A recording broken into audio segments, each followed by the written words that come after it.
السلام عليكم ورحمة الله وبركاته. عاملين ايه؟ يا رب تكونوا بخير. هنعمل النهاردة الكماش او البكاكين الفلاح زي ما بتسموه عندكم. هنعمله بطريقة بسيطة قوي وسهلة وسريعة، هيطلع معاكم تحفة وخطير. وكمان هنعمله فرن بالبوتاجاز، وهقولك ازاي ينتفخ معاكي من اول واحد لاخر واحد. شايفين ما شاء الله؟ وزي ما انتوا شايفين الفيديو بيتكلم عن نفسه، حاجة كده خطيرة، طعم وريحة واخر جمال. يلا كده نصلي ونسلم على الرسول وندخل في الوصفة بتاعتنا على طول. واللي ما يعرفنيش، ده مطبخ شيماء، يعمل لايك واشتراك وكومنت حلو منك. في طبق كبير هنضيف نص كيلو من الدقيق، معلقة من الخميرة، معلقة من السكر، وهنضيف ذرة ملح، ونص معلقة من البيكنج باودر. نبدأ نقلبهم كده زي ما احنا شايفين، ونبدأ نضيف المواد السائلة اللي هي هتكون كوباية وربع من اللبن الرايب او الحليب العادي. ممكن نستخدم كمان اللبن القاطع معاكي، بيطلع تحفة معانا. هنضيف هنا نص كوباية من السمنة، ونبدأ نقلبهم كده، او نص من كوباية من السمنة على الزيت زي ما انت حابة. انا ضفت هنا سمنة، وابدأ اقلبهم زي ما احنا شايفين. هنبدأ نقلب السمنة والدقيق مع بعض، وبعد كده نضيف المواد السائلة. هنضيف هنا كوباية وربع من اللبن الرايب، وزي ما قلت لك ممكن نستخدم الحليب العادي او الزبادي، او ممكن لو حابين نعمل لبن الرايب هندفي اللبن على النار ونضيف عليه معلقتين من الخل، ونسيبه 3 أو 4 دقايق، هيطلع معاكي احلى لبن رايب. هنبدأ نعجبهم زي ما احنا شايفين بالطريقة دي. العجينة بتاخد معايا من 7 ل10 دقايق او ربع ساعة. انا ضفت كوباية لبن رايب اول حاجة، وبدأت اضيف ربع كوباية تدريجيا على حسب نوع الدقيق معانا بياخد قد ايه. هنبدأ نعجنهم زي ما احنا شايفين بالطريقة دي.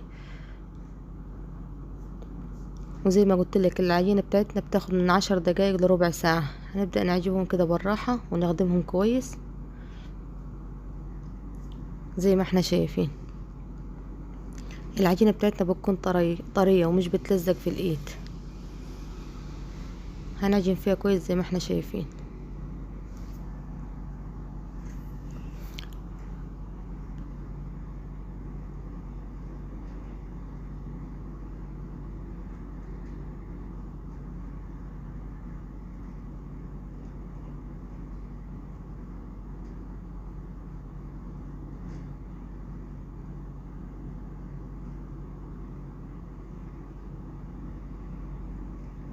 انا هنا عجنت العجينة بتاعتي كويس. هبدأ المها زي ما احنا شايفين، وندهن الطبق بتاعنا حبة زيت، ونضيف عليها معلقة زيت من فوق.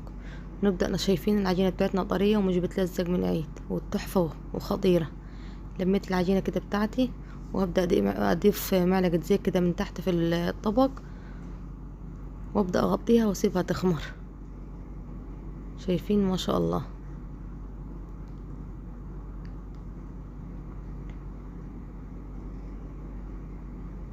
تحفة وطرية جدا.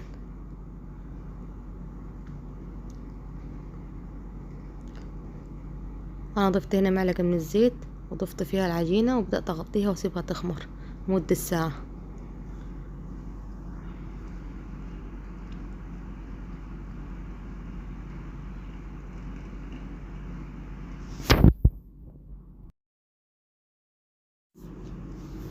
هنغطيها هنا بكيس تلاجة وبقماشة، ونبدأ نحطها في مكان دافئ ونسيبها لحد ما تختمر.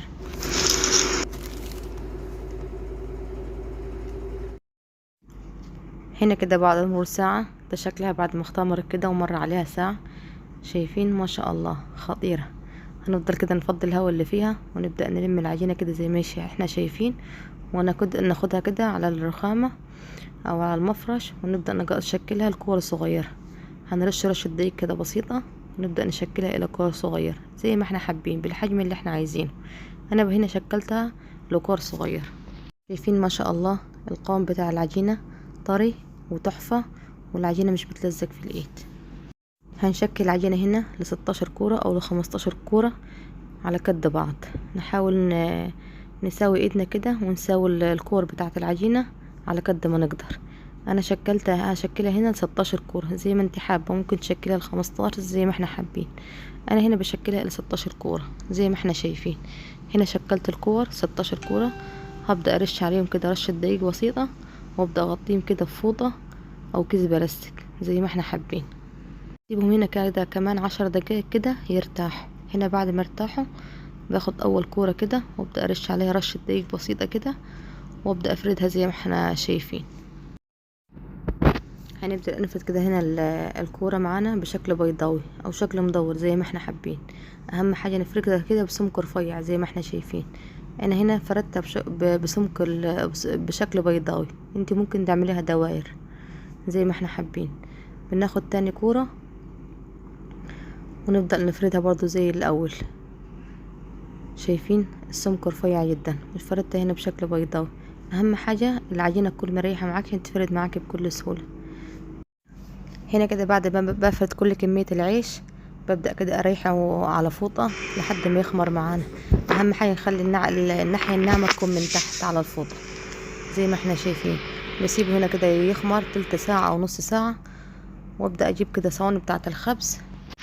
هنا كده في الصواني الخبز بتاعنا هنرفع العيش ونخلي الوش الناعم بتاع العيش من فوق. يعني الوش الناحية الناعمة تكون من فوق، يعني الوش يكون من فوق. نبدأ كده نريحه على صينية كده بالراحة ونولع الفرن يكون مستخدم من جد. هنا كده هنولع الفرن على درجة حرارة 200 والنار تكون والعة من فوق ومن تحت. ونحط العيش بتاعنا على صاجة الفرن على طول من تحت، والنار تكون والعة من فوق ومن تحت. واول ما يبدأ كده ينتفخ بالجمال اللي احنا شايفينه ده نبدأ نخليه تحت الشواية على طول زي ما احنا شايفين ما شاء الله.